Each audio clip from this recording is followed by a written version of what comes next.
الله الرحمن الرحيم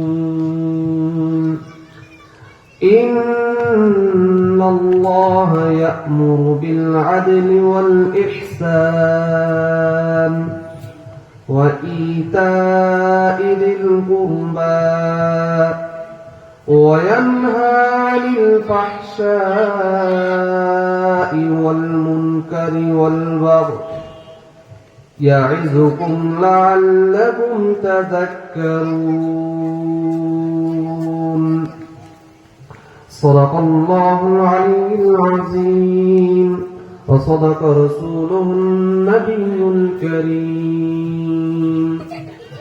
يا أيها الذين آمنوا صلوا عليه وسلموا تسليما اللهم صل على محمد النبي الأمي وعلى آله وسلم تسليما بلغ العلا بكماله كشف الدجى بجماله حسنت جميع خصاله صلوا عليه وآله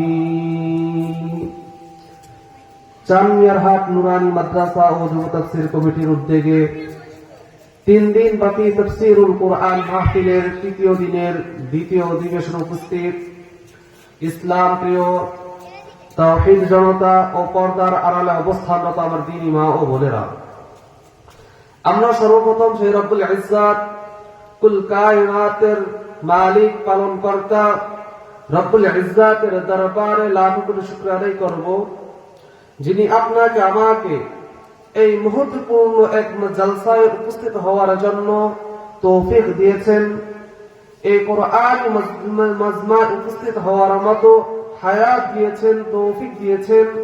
এই জন্য আমরা একবার অন্তরস্থল থেকে কালিমাতুশ শুকর আদায় করি আলহামদুলিল্লাহ। এই কোরআন সম্মানিত কি অসম্মানিত? কোরআন কি সম্মানিত না অসম্মানিত? এই কোরআনুল কারীমের ব্যাপারে রব্বুল ইজ্জতের স্পষ্ট ঘোষণা, ইন্নাহু লাকুরআনুন কারীম। সূরাতুল ওয়াকিয়ার মধ্যে আল্লাহ রব্বুল ইজ্জত সরাসরি ঘোষণা দিয়েছেন যে এই কোরআনটা কেমন কোরআন। ও দুনিয়ার মানুষ একটু জেনে রাখো কোরআনটা কেমন কোরআন। আমার কোরআন সম্মানিত না অসম্মানিত? পৃথিবীতে হাজারো হাজারো গ্রন্থ থাকতে পারে, লাখো লাখো গ্রন্থ থাকতে পারে, কিন্তু সমস্ত গ্রন্থের মধ্যে আমার এই গ্রন্থ এই ঐশ্বর্য হলো সম্মানিত। কি ভাই, শুধু যাবে এই কোরআন সম্মানিত মুসলমান ভাইরা আমার, এই কোরআনের ব্যাপারে রব্বুল ইজ্জত বলে জেনে রাখো এটা সেই কোরআন। যালিকাল কিতাবু লা রাইবা ফীহ, এটা এমন এক কিতাব যে এই কিতাব রব্বুল ইজ্জতের পক্ষ থেকে অবতীর্ণ, যাতে সেই এক রব থেকে অবতীর্ণ, এই ব্যাপারে কোনো সন্দেহ নাই। এটা ওই কিতাব নয় যে কিতাব মুহাম্মদ রচনা করেছে। তোমরা তো মুহাম্মদের ব্যাপারে অপবাদ দাও, সে একজন শায়ের, সে একজন কবি, সে তার নিজ থেকে রচিত করে করে তোমাদেরকে কাছে এই বাণী পৌঁছায়। না না, এটা সেই কোরআন নয়, এটা সেই কিতাব নয় যে কিতাবের ব্যাপারে তোমরা সংশয় করতে পারবে, তোমাদের সন্দেহ হবে। বরং জেনে রাখো লা রাইবা ফীহ, এটা যে আমার পক্ষ থেকে অবতীর্ণ কিতাব, এই ব্যাপারে কোনো সন্দেহ নাই।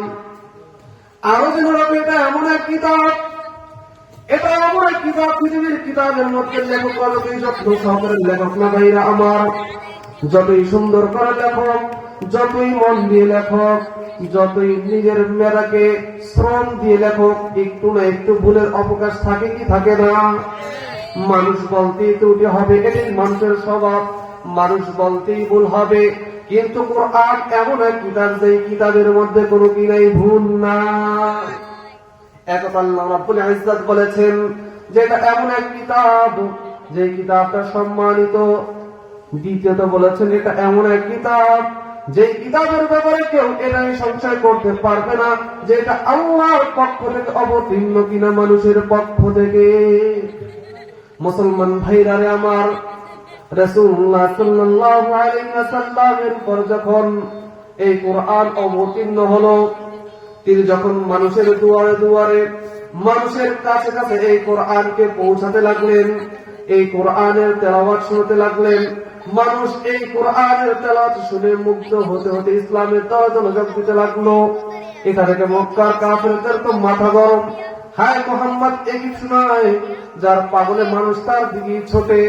এই জন্য মক্কার কাফেররা একটা সিদ্ধান্ত নিয়েছে, আবু লাহাব উতবা সাইয়্যিবা একটা সিদ্ধান্ত নিয়েছে যে মানুষকে এই কোরআন শ্রবণ থেকে বিরত রাখতে হবে, তাহলে মানুষ ইসলাম গ্রহণ করা থেকে বিরত থাকবে।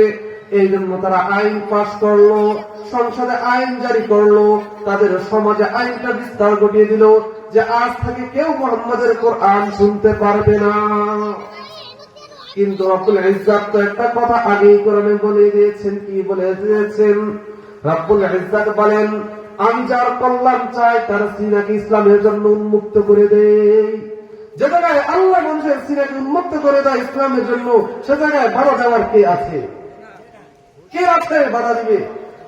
তো মক্কার কাফেররা আইন জারি করলো, আজ থেকে কোন মক্কার কাফের, আজ থেকে মক্কার কোন মানুষ কোরআনের তেলাওয়াত শুনতে পারবে না। কিন্তু বন্ধুরা আমার, যারা এই আইনটা পাশ করলো, যারা এই আইনটাকে মানুষের উপর বর্তালো, মানুষের উপর প্রয়োগ করলো, রাতের আধারে তারাই এই কোরআনকে শ্রবণ করার জন্য মুহাম্মাদের দরজায় উপস্থিত হতো। কোরআন এমন এক বাণী, কিছুদিন আগে ভাই, কয়েক বছর আগে বিশ্বে একটা সেমিনার হয়েছিল। এমন একটা সেমিনার কি ইসলামী সেমিনার, কি সেমিনার না, ও জায়গায় একটা আন্তর্জাতিক সেমিনার হয়েছিল। পৃথিবীতে ভাইরা আমার 4200টি ধর্ম রয়েছে। কয়টি ভাই? এই চলমান পৃথিবীতে বর্তমানে 4200টি ধর্ম রয়েছে। দেখুন আপনার আমার ভাগ্য কেমন, রব্বুল ইজ্জাত আপনার প্রতি আমার প্রতি কতটা দয়া করেছেন। 4200 ধর্মের মধ্যে অন্তর্ভুক্ত না করে, অন্য অন্য নবীর উম্মতের মধ্যে অন্তর্ভুক্ত না করে, রাসূলুল্লাহ সাল্লাল্লাহু আলাইহি ওয়াসাল্লামের খায়র উম্মতের মধ্যে অন্তর্ভুক্ত করেছেন, ইসলাম নামক ধর্ম দিয়েছেন।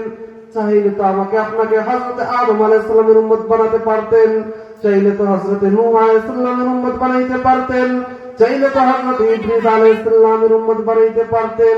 না না, ভাগ্য কাকে বলে দেখেন। কত নবী দোয়া করেছিল হযরত রাসূলুল্লাহ সাল্লাল্লাহু আলাইহি ওয়াসাল্লামের উম্মত হওয়ার জন্য, কিন্তু আল্লাহ রাব্বুল ইজ্জাত হযরত ঈসা আলাইহিস সালামের দোয়াটাকে শুধু কবুল করেছিলেন। কিয়ামতের পূর্বে হযরত ঈসা আলাইহিস সালাম পৃথিবীতে আসবে, কিন্তু ভাই আমার নবী হিসাবে আসবে না, কি হিসাবে আসবে? উম্মত হিসাবে আসবে। তো আমার আর আপনার ভাগ্য কত ভালো যে এই মহান রব্বুল ইজ্জাত আমাকে আপনাকে কার উম্মত বানিয়েছে? রাসূলের উম্মত বানিয়েছে, কোরআন নামক কিতাব দিয়েছে।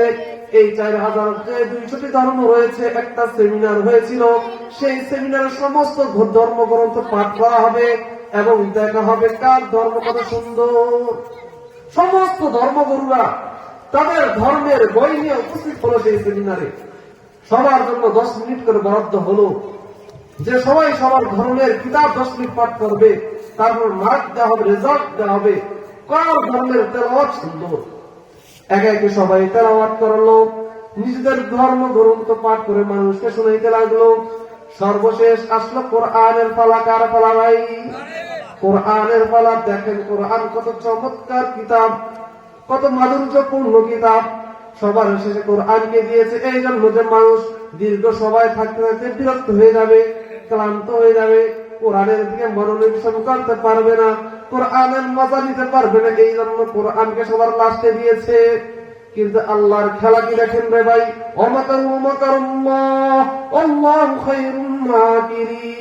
আল্লাহ বল বান্দা তোরা চক্রান্ত করবি কর, আর আমি কৌশল অবলম্বন করব। তোরা চক্রান্ত করে ছিঁড়ি কোরআনকে সবার শেষে দিবি, এই জন্য যে কোরআনের তেলাওয়াত শুনে মানুষ মুক্ত না হতে পারে। আর দেখ আমি কি খেলা দেখাই এই কোরআনের মাধ্যমে। তো সবার শেষে কোরআনের সেমিনার শুরু হলো। মিশর থেকে কারি আব্দুল বাসেদ সেখানে যোগ দিলেন কোরআন পাঠ করার জন্য। সাধারণত কারি সাহেবের অভ্যাস থাকে যে কোরআন তেলাওয়াত করার আগে শ্বাস নিতে ভূমিতে অনেক সবাই চলে যায় নাকি, লম্বা শ্বাস নিতে। কয়েক সময় চলে গেল, আমরা তেলাওয়াতই শুরু করে নাই। তারপরে কারি বাসেদ সূরাতুল ফাতিহা নামক সূরাটি চিনেন কি চিনেন না? প্রতিটা নামাজে পড়েন কি পড়েন না? হ্যাঁ, এই সূরা ফাতিহা সর্বপ্রথম টান শুরু করলেন, শেষ 13 মিনিট। বাজেট ছিল কয় মিনিট? 10 মিনিট। প্রতিটা গ্রন্থের জন্য বাজেট ছিল 10 মিনিট। সেই জায়গায় কারি আব্দুল বাসেত সূরাতুল ফাতিহা পড়তেই থাকলেন 13 মিনিট। যে বিচারক, ওই বিচারকটা অন্যরা ধমকি দেয়, তুমি কেন রেড বাটন চাপ দাও না, সময় শেষ কেন চাপ দাও না, ইঙ্গিত দাও না। কিন্তু বিচারকের কোনো কি নাই, সারা শব্দ নাই, সেটা শুনতেই আছে। কারি আব্দুল বাস বলে, হ্যাঁ সুযোগ তোমার পাইছি। শুরু করছে আরেকটা চমৎকার সূরা। শুরু করতে করতে বাইরে আমার আধা ঘন্টা ওভার হয়ে গেল। বিচারকের কোনো খবর নাই, লাল বাটন চাপার খবর নাই। এমনি ধমকি দিয়ে ওই ম্যানেজমেন্টের যে চেয়ারম্যান ছিল ধমকি দিয়ে উঠলো, বলে ওই মেয়ে তুমি কেন লাল বাটন চাপো না। তখন বিচারক বলে, আব্দুল বাসেত খান, তোর জন্য আজকে কোনো লাল বাটন টাপন নাই, তোর যতক্ষণ মন চায় ততক্ষণ কোরআন তেলাওয়াত করতে থাক। কোরআনের মাদুর, এই যে মাদুর্যপূর্ণ কোরআন, পৃথিবীর এমন কি আছে যে বারবার শুনলে সেটা বিরক্ত লাগে না? আছে এমন কিছু? নাই, একমাত্র কোরআন ছাড়া। সূরা ফাতিহাকে দৈনিক কতবার করেন হিসাব করেন তো, বিরক্ত লাগে? লাগে না। এই যে বরকতময় কোরআন, এই কোরআনে মাহফিলে যে উপস্থিত হওয়ার সৌভাগ্য কি সবার জোটে? জোটে না। কারণ আল্লাহ তো বলেছেন, আমি যার কল্যাণ চাই তার জন্য, ইসলামের জন্য তার হৃদয়টাকে উন্মুক্ত করে দেয়। আপনাদের এই এলাকায় অনেক মানুষ আছে কি নাই? নাকি এই কয়জনই? তো এত মানুষের মধ্যে আল্লাহ আপনাদেরকে বাছাই করেছেন, আল্লাহ তাআলা আপনাদেরকে কবুল করেছেন, এর একবার শুকরিয়া আদায় করুন আলহামদুলিল্লাহ। দ্বীনি মজলিস, ভাই দ্বীনি মজলিসের গুরুত্ব কি? যে এত ওয়াজ হয় কেন? মানুষ অনেক সময় বলে না যে এখানে ওয়াজ সেখানে ওয়াজ। তাহলে আমি বলবো, ভাই 3 বেলা ভাত খাওয়ার পরও মাঝে মাঝে নাস্তা খালি করেন কেন? কথা বলছেন? মানে এখানে সেখানে ওয়াজ, এই মসজিদে ওয়াজ, ওই মসজিদে ওয়াজ। তাহলে 3 বেলা ভাত খাওয়ার পর ওভার টাইম নাস্তা কেন করেন দোকানে গিয়ে? তাহলে বোঝা যায় ভাত খাওয়ার পরও খিদা লাগে, যে জন্যই নাস্তা করি। ওয়াজ হওয়ার দ্বারা আমাদের ঈমানকে জাগ্রত করা হয়, আমাদের ঈমানের পাওয়ার দেওয়া হয়, আমল যাতে আমরা সুন্দর করতে পারি, এই জন্যই পাড়ায় পাড়ায় ওয়াজের ব্যবস্থা হয়। যদি এই ওয়াজ না হয়, এখানে একটা কনসার্ট হতো, বলেন তো ঈমান বাড়তো না আর কমতো? বাড়তো না কমতো? তা আপনার খুশি কি খুশি না এই ওয়াজ হওয়ার জন্য? যদি খুশি হইতেন তাহলে আজকে কেউ রাস্তাঘাটে হাঁটতেন না, বাড়িতে বসে থাকতেন না, এই মজমায় আসতেন, নিজের ঈমানকে বৃদ্ধি করতেন। যে এত এক সুন্দর মাহফিলের জন্য মাসের পর মাস যারা ম্যানেজমেন্ট ছিল তারা সময় ব্যয় করেছে আমার জন্য, আর আমি আসলাম না, তাহলে এটা কিসের ভালোবাসা প্রকাশ হলো? কিসের ভালোবাসা? মুখে তো ভালোবাসা প্রকাশ পায় না। শুধু মুখে ভালোবাসা এটা বললেই তো হয় না, কাজের দ্বারা প্রমাণ করতে হয়। ঈমান কার নাম? 2 জিনিসের নাম ঈমান। ইকরার বিল লিসান, মুখ দ্বারা বিশ্বাস করা, আবার অন্তর কি করা ভাই? বিশ্বাস করা। এক বিশ্বাস হইলে হইতো, যে অন্তর বিশ্বাস করলে আমি তিনটা বলতে পারতো, হইতো না? কিন্তু আল্লাহ 2টা জিনিসের বললেন যে 2টা জিনিসের সমন্বয় ঈমান। তো অন্তরে বিশ্বাস ঈমান, এই বিশ্বাসটাকে আবার মুখ দ্বারা প্রকাশ করার নাম ঈমান। তো এই মাহফিল হতে যে খুশি, এটা যদি সাব্যস্তই করতে হয়, তাহলে মাহফিলের জন্য শ্রম যেমন দিতে হবে, ঠিক তেমনি মাহফিলে এসে উপস্থিত হয়ে দেখাতে হবে যে আমি এই মাহফিলের জন্য কি আমি আমার সর্বোচ্চ ব্যয় করেছি। আল্লাহ আমাদেরকে বুঝার তাওফিক দান করুন সকলে, আমিন। মুসলমান ভাইরা আমার, আমরা কি মানুষ কি মানুষ না বলেন তো ভাই? মানুষ। এই যে আল্লাহ রাব্বুল ইজ্জাত এত মাখলুকাত সৃষ্টি করেছেন, অনেক মাখলুকাত সৃষ্টি করেছেন, এত এত মাখলুকাত সৃষ্টি করেছেন। কিছু আমাদের প্রত্যক্ষ, কিছু পরোক্ষ। কিছু মাখলুকাত আছে আমরা দেখি, আর কিছু মাখলুকাত আছে দেখি না। হাজারো হাজার মাখলুকাত রয়েছে, যে মাখলুকাতের ব্যাপারে আমাদের ধারণাটুকু নাই। আল্লাহ তাআলা যে এত মাখলুকাত সৃষ্টি করেছেন, এই সমস্ত মাখলুকাতের মধ্যে সর্বশ্রেষ্ঠত্ব কাকে দিয়েছেন ভাই? সর্বশ্রেষ্ঠত্ব কাকে দিয়েছেন? সুন্দর করে কাকে শ্রেষ্ঠ সৃষ্টি করেছেন? লাকাদ খালাকনাল ইনসানা ফি আহসানি তাকওয়িম। আল্লাহ বলেন, আমি মানুষকে সুন্দর অবয়বে সৃষ্টি করেছি। এই যে আল্লাহ রাব্বুল ইজ্জাতের এত এত মাখলুকাত, কোন মাখলুকাতের ব্যাপারে রব্বুল ইজ্জাত এটা বলেন না যে আমি সুন্দর অভাবে সৃষ্টি করেছি। মুসলমান ভাইরা আমার, একমাত্র মানুষের ক্ষেত্রে আল্লাহ বলেছেন কোরআনের মধ্যে, কিতাবের মধ্যে বলেছেন যে আমি মানুষকে সুন্দর অবয়বে সৃষ্টি করেছি। একদিনের ঘটনা, এক ব্যক্তি ইমামে আযম আবু হানিফা রাহিমাহুল্লাহ দরবারে এসে ফতোয়া জিজ্ঞাসা করেন। কি ফতোয়া জিজ্ঞাসা করলেন যে একদিন আমি আর আমার বউ ছাদে খেলা করতেছিলাম, হঠাৎ বলতেছিলাম যে তুমি যদি চাঁদের থেকে সুন্দর না হও তোমাকে তালাক। কয় তালাক ভাই? তালাক। যখন আমরা তালাক দেওয়া শুরু করি তখন 100 তালাক পর্যন্ত দিয়া দেয়, শরীরে কিছু 3টা ফতুয়া ঘাটাঘাটি করে অনেক মানুষ তো আমাদের কাছে আসে। তালাক দেওয়ার কালে আর বুঝতে না, তালাক দেওয়ার উপর দর দেওয়ার শেষ নেই। আমাদের অবস্থা বাস্তব যেটা আমরা দেখতে আসি, তালাক দেওয়ার আগে 100 তালাক দিয়ে লায়, আর পরে হুজুরদার খালি খালি একটু ফোসায়, মানে দরদের অনার শেষ নাই, এই অবস্থা। তো ওই ব্যক্তি বললে বলা বৌরে যে তুমি যদি চাঁদের থেকে সুন্দর না হও তাইলে তুমি তালাক। এমন বলেন তো পূর্ণিমার চাঁদ দেখতে সুন্দর না অসুন্দর? কি ঝলমল, কি সুন্দর, কি নুরানি না? হায়, মহিলা তো টেনশনে পড়ে গেল, চাঁদ এত ঝলমলে এত সুন্দর, আমার চেহারা তো সুন্দর না, তাইলে তো আমার তালাক খেয়ে গেল। এই প্রেশার ওই বেড়ায় বৌরে কেন্দ্রে রাখুন যায়। এই জন্য ইমাম আযম আবু হানিফার দরবারে, তখন ইমাম আযম আবু হানিফা বললেন, যা বাবা তোর বউ তালাকই হয় না। কেন তালাক হয় না? ইমাম আযম আবু হানিফা তখন এই আয়াত দিয়ে দলিল দিলেন, লাকাদ খালাকনাল ইনসানা ফি আহসানি তাকওয়িম। যে আল্লাহ চাঁদের ক্ষেত্রে তো এই কথা বলেন নাই, সূর্যের ক্ষেত্রে এই কথা বলেন নাই, গাছের ক্ষেত্রে এই কথা বলেন নাই, নানা পানির ক্ষেত্রে এই কথা বলেন নাই, কোন মাখলুকাতের কথা এই কথা বলেন নাই যে আমি তাকে সুন্দর অবয়বে সৃষ্টি করেছি, বরং একমাত্র মানুষের ক্ষেত্রে বলেছেন যে আমি মানুষকে সুন্দর অবয়বে সৃষ্টি করেছি। শুধু কি এটুকুই বল ভাই, মানুষকে সুন্দর অবয়বে সৃষ্টি করে শুধু এটুকুই ক্ষান্ত নয়, বরং মানুষের ব্যাপারে আল্লাহ ওয়ালাকাদ কাররামনা বানি আদম, আমি বনি আদমকে সম্মানিত করেছি। এই আল্লাহ রাব্বুল আলামিনের এত মাখলুকাতের মধ্যে কাকে সম্মানিত করেছে ভাই? মানুষকে সম্মানিত করেছে। এই যে পৃথিবীতে এত মাখলুকাত দেখেন, সমস্ত মাখলুকাত আমাদের খাবেন কি ভাই? খাবেন। আর আমরা কার গোলাম? আল্লাহর গোলাম। এটা কার কথা ভাই? এটা আমার কথা নয়, এটা স্বয়ং আল্লাহ রাব্বুল ইজ্জাতের কথা, এমনকি হুজুর পাক সাল্লাল্লাহু আলাইহি ওয়াসাল্লামের কথা। রাসূল পাক সাল্লাল্লাহু আলাইহি ওয়াসাল্লাম বলেন, আদ-দুনিয়া খুলিকতুম লাকুম ওয়া আনতুম খুলিকতুম লিল আখিরাহ। যে দুনিয়া তোমাদের জন্য সৃষ্টি করা হয়েছে, কার জন্য ভাই? এই যে এত মাখলুকাত দেখো, এই যে বিশাল বড় বড় তিমি মাছ দেখো, এই যে সাপ বিচ্ছু যাই দেখো না, যত মাখলুকাতই দেখো না কেন, এটা শুধু তোমাদের খেদমতের জন্য সৃষ্টি করা হয়েছে। খুলিকতুম লাকুম, কাদের জন্য? আমাদের খেদমতের জন্য। আর আমাদেরকে বানানো হয়েছে আখিরাতের জন্য, জান্নাতের জন্য। কিসের জন্য ভাই? জান্নাতের জন্য।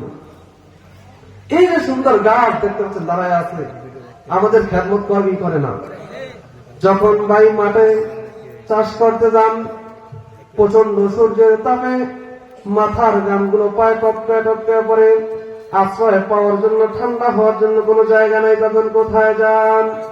একটু গাছের তলে যান। এই যে পানি দেখতেছেন, অনেক কাজ করছেন, হারান হয়ে গেছেন, পিপাসায় বুকটা পরে জ্বলে পড়ে যাচ্ছে, শেষ হয়ে যাচ্ছে, এখন তো পানি না খেলে অবস্থা শেষ, মৃত্যুর সাথে সাক্ষাৎ করতে হবে। কি খান ভাই? পানি খান। তো আল্লাহ তাআলা যত সৃষ্টি করেছেন সব আমাদের খেদমতের জন্যই সৃষ্টি করেছেন। কিছু আমরা প্রত্যক্ষভাবে দেখি যে হ্যাঁ এইটা আমাদের জন্য আল্লাহ কি করেছেন? নেয়ামত হিসাবে বানিয়েছেন। আর এমন এমন কিছু রয়েছে যা আমরা প্রত্যক্ষ করি না, কিন্তু তারপরেও সেগুলো আল্লাহ আমাদের কেন জন্য বানিয়েছেন? বলেন না, খেদমতের জন্য বানিয়েছেন।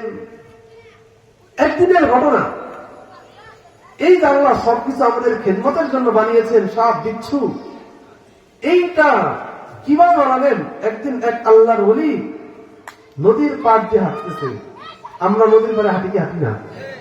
অনেক সময় শরীর ক্লান্ত হয়ে গেলে, মন ভালো না লাগলে, মনটাকে ফুরফুরো করার জন্য নদীর পাড়ে যাই কি যাই না? আগেরকার রাজা বাদশারা দেখবেন, ইতিহাস পড়লে বা বিভিন্ন দেশ ঘুরলে বা দেখলে দেখবেন যে আগেরকার রাজা বাদশারা যতই রাজা বাদশারা তারা নদীর পর একটা ঘর হইলেও তৈরি করত মনোরঞ্জনের জন্য। এমনকি পৃথিবীর নিকৃষ্ট ব্যক্তি ফ্রাউন, সেও তার রাজপ্রাসাদ নীল নদীর পাশে তৈরি করছে। তাহলে বুঝা যায় নদীর পার গেলেই মানুষের মনটা কি হয়ে যায়, শান্তিতে ভরে যায়। এই জন্যই তো কোরআন যত জায়গায় জান্নাতের কথা বলেছেন তত জায়গায় বলেছেন তাজরি মিন তাহতিহাল আনহার, যে জান্নাত এমন একটা জান্নাত যে যার তলদেশে সমুদ্র প্রবাহমান। বুঝেন নাই? তাহলে সমুদ্র নদীর পার কেমন?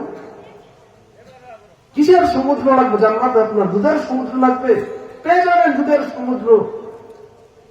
মিঠা পানির সমুদ্র লাগবে, পেয়ে যাবেন মিঠা পানির সমুদ্র। আমাদের পৃথিবীতে যে সমুদ্র রয়েছে এগুলার পানি কি ভাই মিঠা না লবণাক্ত? লবণাক্ত। আমি 2 বার সমুদ্রে গিয়েছি, বঙ্গোপসাগরে, 2 বারই পানি খেয়েছি, দেখছি লবণাক্ত। কিন্তু নদীর পানি মিষ্টি না লবণাক্ত? মিষ্টি। কেন সমুদ্রের পানি লবণাক্ত, কেন মিষ্টি নদীর পানি মিষ্টি কোনদিন চিন্তা করেছেন? কেন ভাই একটা লবণাক্ত একটা মিষ্টি? দেখেন আল্লাহ রাব্বুল ইজ্জত যেখানে মাখলুকাত রেখেছেন সবকিছু মাখলুকাতের ফায়দার জন্য রেখেছেন। নদীর পানি যদি লবণাক্ত হতো তাহলে আমরা পান করতে পারতাম না, আমাদের জীবিকা নির্বাহ হতো না, কষ্ট হতো। এই জন্য নদীর পানিকে মিষ্টি রেখেছেন যাতে করে আমরা আমাদের প্রয়োজন পুরো করতে পারি। অপরদিকে সমুদ্রের পানি কি হয়েছে ভাই লবণাক্ত। এখানে আরেকটা জিনিসের ইঙ্গিত আল্লাহ দিয়েছেন। সমুদ্র আমরা এতদিন জানতাম যে সমুদ্র থেকে নদীতে পানি আসে নাকি, এটাই তো জানতাম। কিন্তু বাস্তবতা হলো নদী থেকে সমুদ্র পানি নেয়। এই জন্য যারা নেয় তারা কি হয়, একটু তিক্ত হয়। যে সমস্ত মানুষ বেশি নেয় তারা অন্য সময় হয়, কিন্তু যে সমস্ত মানুষ বেশি দেনেওয়ালা থাকে, হাত খোলা থাকে, তাদের দিল সবসময় হাসি খুশি থাকে। ঠিক কি ঠিক না? এই জন্য তো আল্লাহ রাসূল বলছেন যে নিচের হাত থেকে উপরের হাত উত্তম, অর্থাৎ নিচের হাত হলো চাওয়া আর উপরের হাত হলো দেওয়া। তো যে চায় তার দিলটা হলো লবণাক্তের মতো, আর যে দেয় তার দিলটা হলো নদীর পানির মতো মিঠা। তো ভাই যে ঘটনা বলতেছিলাম, আল্লাহর ওলি নদীর পাশ দিয়ে হাঁটতেছে, হাঁটতে হাঁটতে দেখতেছে একটা সাপ আর বেজি। চিনেন কি চিনেন না? দোড়া আপন ভাই না, খালতো ভাই না, শত্রু, হ্যাঁ জনমের শত্রু নাকি? আল্লাহর ওলি দেখেন যে একটা বেজি নদীর পার দাঁড়িয়ে আছে। আল্লাহর ওলির মাথায় চিন্তা লাগলো যে এই বেজিটা এই টাইমে নদীর পার কেন আসলো। আল্লাহর ওলি ঘটনা দেখার জন্য আরো সামনে অগ্রসর হলেন। দেখেন একটা কচুর পানা আসলো, এই বেজিটা ওই কচুর পানার উপরে উঠলো। তখন আল্লাহর ওলির আর কৌতূহল জাগলো যে এই কচুর পানার উপর কেন বেজিটা আল্লাহ উঠালেন। এটা দেখার জন্য ওই আল্লাহর ওলি একটা নৌকা ভাড়া করলেন। ভাই নৌকা ভাড়া করে ওটাকে অনুসরণ করে চলতে লাগলেন আর ভাবতে লাগলেন যে আল্লাহ কোনো কিছুই অযথা বানায় নাই, আল্লাহ সবকিছুই কি জন্য বানাইছেন, কোনো না কোনো কারণে এইভাবে বানাইয়েছেন যে আমি মানুষ, আমাকে আল্লাহ পার করার জন্য নৌকা বানিয়েছেন। এই বেজিটা যদি আমার নৌকায় উঠতো তাহলে আমি তাকে জীবিত রাখতাম কি রাখতাম না? ভাই রাখতো না, মারতো। এই জন্য এই বেজিকে পার করার জন্য আল্লাহ তারও একটা নৌকা বানিয়ে দিয়েছেন। সেই নৌকাটার নাম হলো কচুরিপানা। এই জন্যই হাদিসে আছে ভাইরা আমার যে আল্লাহকে নিয়ে চিন্তা করো না, আল্লাহর অস্তিত্ব নিয়ে চিন্তা করো না, বরং তার সৃষ্টি নিয়ে চিন্তা করো। যে আল্লাহর সৃষ্টি নিয়ে চিন্তা করে তার রবের প্রতি তার ঈমান বৃদ্ধি পেতে থাকে। ফানজুর কাইফা কানা কুল সিরু ফিল আরদ, আল্লাহ বলেন তোমরা জমিনে ভ্রমণ করো। ফানজুর কাইফা বাদা আল খালক, অতঃপর দেখো যে আল্লাহ কিভাবে সৃষ্টি শুরু করেছেন। বিভিন্ন জায়গায় আল্লাহ বলেন কুল সিরু ফিল আরদ, তোমরা জমিনে ভ্রমণ করো। কেন ভ্রমণের কথা বললেন? ভাই ভ্রমণ করলে অভিজ্ঞতা বাড়ে। কি বাড়ে ভাই? যারা ভ্রমণ করা ব্যক্তি তাদের কাছে অভিজ্ঞতা কি বেশি। তো আল্লাহ জায়গায় জায়গায় বলেছেন যে তোমরা দেখো, গবেষণা করো, জায়গায় জায়গায় বলেছেন। এই জন্য হাদিস আছে যে তোমরা আল্লাহর সৃষ্টি নিয়ে গবেষণা করো, তাহলে কাকে পেয়ে যাবে? স্রষ্টাকে পেয়ে যাবে। কিন্তু আল্লাহর স্রষ্টাকে নিয়ে চিন্তা করো না। আমাদের দেশের বড় বড় বুদ্ধিজীবী বলা হয় এদেরকে, অথচ বড় বড় মাথা মোটা। এরা আল্লাহর মাখলুক নিয়ে চিন্তা করে না, এরা আল্লাহর নিয়ে চিন্তা করে, শেষ পর্যন্ত নাস্তিক হয়ে যায়। হাদিসে আছে যে শয়তান মানুষের মনের মধ্যে এসে প্রথমে জিগায় যে এটা কে সৃষ্টি করলো, তখন বন্ধা করে আল্লাহ সৃষ্টি করলো। ওটা কে সৃষ্টি করলো, তারপর বলতে আল্লাহ সৃষ্টি করলো। এমন করে এক পর্যায়ে নিতে নিতে একবার শয়তান প্রশ্ন করে বসে যে আল্লাহর কে সৃষ্টি করলো। কথা বলছেন, দৈনিক আপনারা জিগাবে না যে আল্লাহর কে সৃষ্টি করছে, বরং জিগাবে কে আস্তে আস্তে যে এটাকে কে সৃষ্টি করলো, ওইটারে কে সৃষ্টি করলো। এমনি রাসূলুল্লাহ সাল্লাল্লাহু আলাইহি ওয়াসাল্লাম বলেন, যখন তোমাদের মনে এই প্রশ্নটা আসবে যে আল্লাহকে কে সৃষ্টি করেছে, তখন মনে নিবে যে শয়তান তোমার পিছনে, তুমি সাথে সাথে ইস্তেগফার করো। কি করো ভাই? ইস্তেগফার করো। এই জন্য শয়তান মানুষকে কৌশলে কৌশলে ধোঁকা দেয়। ঠিক যারা শয়তানের অনুসারী তারাও মানুষকে কৌশলে কৌশলে ধোঁকা দেয়, সরাসরি ধোঁকা দেয় না। কারণ বাংলার মানুষ যদি সরাসরি ধোঁকা দেয় তাহলে বুঝে ফেলতে পারবে, এই জন্য তারা কৌশল ধোঁকা দেয়। একটা উদাহরণ দিয়ে দেখাবো, বাস্তবে দিতাম। আমার আলোচনা যে কোনো যাই নেই, কিন্তু ধোঁকাটা কেন্দ্রে দেখাইতাম। এই যে হাতে মোবাইল দেখেন না, আজকাল মানুষ বেশি গুমরা হয় কেন বলেন তো? কেন মোবাইলে গুমরা হয়? কারণ এই কারণে হাজারো আর ধরনের আলেম আছে, নাই কি নাই? এক একজন এক এক বয়ান দেয়, নিজের তো এলেম কালাম কিছু নেই, ঘুমিয়েই ইমপ্রেস হয়ে যায়, ওই কথা চলা শুরু করে। কয়েকদিন ধরে কাদিয়ানীদের কিছু ভিডিও আমার সামনে আসতেছিল। আমাদের এই ইসলাম যারা ইসলাম প্রচার করে এদেরকে আমরা কি বলি? আলেম বলি নাকি? খ্রিস্টানরা যে খ্রিস্টান ধর্ম প্রচার করে তাদেরকে আমরা কি বলি? পাদ্রী বলি, ঠিক কি ঠিক না? হিন্দুদের ধর্মগুরুকে আমরা কি বলি বলেন না কেন? হিন্দুদের ধর্মগুরুকে আমরা কি বলি? যে তাদের ইয়ে বলা হয়, হিন্দুদেরকে বলা হয় একটা তো নামে ডাকে, তো প্রতিটা ধর্মের একটা করে গুরুজনকে এক একটা করে ডাকে। কিন্তু কাদিয়ানী যারা, তাদেরকে আমি আলেম বলবো না, কারণ আলেম শত যদি যারা মুসলমান ইসলাম তাদের ক্ষেত্রে তারা মানুষকে কিভাবে গুমরাহ করে দেখেন। শয়তান যখন মানুষকে কৌশলে ধোঁকা দেয়, এই কাদিয়ানীরা কিভাবে সরল বলা মুসলমানদের কিভাবে ধোঁকা দেয়। বাংলাদেশের যে সবচেয়ে উঁচু মানের আলেম কাদিয়ানী আলেম, তার কয়েকটা ইন্টারভিউ আমি দেখেছিলাম। সে এক এক জায়গায় মানুষকে এক এক ভাবে ধোঁকা দেয়। এক নম্বরে বলে যে কাদিয়ানীরা কেন, আমরা সবাই জানেন যে কিছুদিন আগে ঢাকায় একটা সমাবেশ হয়েছিল কাদিয়ানীকে অমুসলিম ঘোষণা করার জন্য। কথা ঠিক কি ঠিক না? তাহলে কেন কাদিয়ানীকে অমুসলিম ঘোষণা করতে হবে? আমরা তো হিন্দুদেরকে বলি না তাদেরকে অমুসলিম ঘোষণা করেন, এটা করেছি জীবনে মিছিল করছি। তারা অমুসলিমকে অমুসলিম না, হিন্দুরা অমুসলিমকে অমুসলিম না, খ্রিস্টানরা অমুসলিমকে অমুসলিম না। তো এরা অমুসলিম থাকা সত্ত্বেও তাদেরকে অমুসলিম ঘোষণার জন্য আমরা আন্দোলন করি না, কাদিয়ানীদের জন্য কেন আমরা আন্দোলন করি? প্রশ্ন থাকতে কি পারে কি পারে না? যেই কয়েক বিষয়ের উপর ঈমান আনলে একজন মানুষকে ঈমান বলা হয়, মুমিন বলা হয়, তার মধ্যে একটা হলো এই বিশ্বাস রাখা যে রাসূল সাল্লাল্লাহু আলাইহি ওয়াসাল্লাম আখিরি নবী। কি নবী ভাই? আখিরি নবী। এই কাদিয়ানীরা আপনাকে কিভাবে ধোঁকা দেয় দেখবেন। কাদিয়ানী আলেম যারা মোবাইলে ভিডিও ছাড়ে তারা বলবে যে আমরা রাসূলুল্লাহ সাল্লাল্লাহু আলাইহি ওয়াসাল্লামকে আখিরি নবী মানি, কোরআনকে আখিরি শরীয়ত মানি, তবে আমরা কাদিয়ানীকে কি মানি? কাদিয়ানীকে বাংলা ভাষায় বলতে হবে ছায়া নবী। ছায়া নবী অর্থাৎ নায়েবে নবী। কি নবী ভাই? নায়েবে নবী। এটা একটু বুঝাই নায়েবে নবীকে। আল উলামা ওয়ারাসাতুল আম্বিয়া, উলামা হলো নবীর ওয়ারিস, অর্থাৎ নবী নাই নবীর কাজ যে করে তাকে কি বলা হয়? নায়েবে নবী, অর্থাৎ উলামায়ে কেরাম নায়েবে নবী। তো কাদিয়ানী আলেমরা এটা বোঝায় যে আমরা রাসূলুল্লাহ সাল্লাল্লাহু আলাইহি ওয়াসাল্লামকে আখিরি নবী মানি।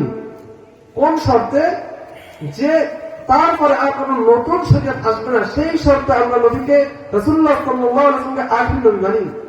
কোরআনকে আখিরি কিতাব মানি কোন শর্তে? যে এটার মধ্যে কোন নতুন শর্ত, নতুন কি আসবে না, শরীয়ত আসবে না। তবে আমরা মির্জা গোলাম আহমদ কাদিয়ানীকে এই হিসাবে নবী মানি যে তিনি রাসূলুল্লাহ সাল্লাল্লাহু আলাইহি ওয়াসাল্লামের ধর্মকে নতুন ভাবে চার্জ দিবেন। আগাছা উঠলে চার্জ দেওয়া লাগে কি লাগে না? কাদিয়ানীদের বর্তমান যারা আলেম তারা বলে যে রাসূলুল্লাহ সাল্লাল্লাহু আলাইহি ওয়াসাল্লাম বলেছেন যে কিয়ামতের পূর্বে যে ঈসা আসবে, সেই ঈসা এই আমাদের কে গোলাম আহমদ কাদিয়ানী, ইনি রাসূলুল্লাহ সাল্লাল্লাহু আলাইহি ওয়াসাল্লাম শরীয়তকে চার্জ দেওয়ার জন্য আসছেন। তাহলে এখানে আমি কোরআনের কয়েকটি স্পষ্ট আয়াত আপনাদেরকে বলতে চাই যে রাসূল সাল্লাল্লাহু আলাইহি ওয়াসাল্লামকে যে শরীয়ত নিয়ে আল্লাহ প্রেরণ করেছেন, এতে চার্জ দেওয়ার মতো কোনো নবী লাগবে না। কারণ আল্লাহ বলেছেন আল ইয়াউমা আকমালতু লাকুম দীনাকুম, আমি তোমাদের ধর্মকে পরিপূর্ণ করলাম। হযরত আদম থেকে নিয়ে এত নবী এসেছেন, এত রাসূল এসেছেন, কারো ক্ষেত্রে এটা বলেন নাই আল ইয়াউমা আকমালতু লাকুম, যে তোমাদের ধর্মকে পরিপূর্ণ করলাম। এক নবী চলে গেছে, তার পরবর্তী আরেক নবীকে আল্লাহ পাঠিয়েছেন সেই ধর্মটাকে চার্জ দেওয়ার জন্য। এই জন্য আল ইয়াউমা আকমালতু বলেন নাই। এক রাসূল চলে গেছেন, তার বিপরীতে আরেক রাসূল প্রেরণ করেছেন তার ধর্মটাকে সুন্দর করে মানুষের কাছে দেওয়ার জন্য। কিন্তু রাসূলুল্লাহ সাল্লাল্লাহু আলাইহি ওয়াসাল্লামকে প্রেরণ করে এই কথা বলেছেন যে আমি এটাকে এমন ভাবে পরিপূর্ণ করলাম, আকমালতু লাকুম, এমন ভাবে পরিপূর্ণ করে দিলাম যেটাকে চার্জ দেওয়ার মতো দ্বিতীয় নবী আর লাগবে না। কিন্তু কাদিয়ানীরা কি বলে? তারা দুই তিনটা কথা বলে। কাদিয়ানী নিজেকে তিনটা দাবি করছে।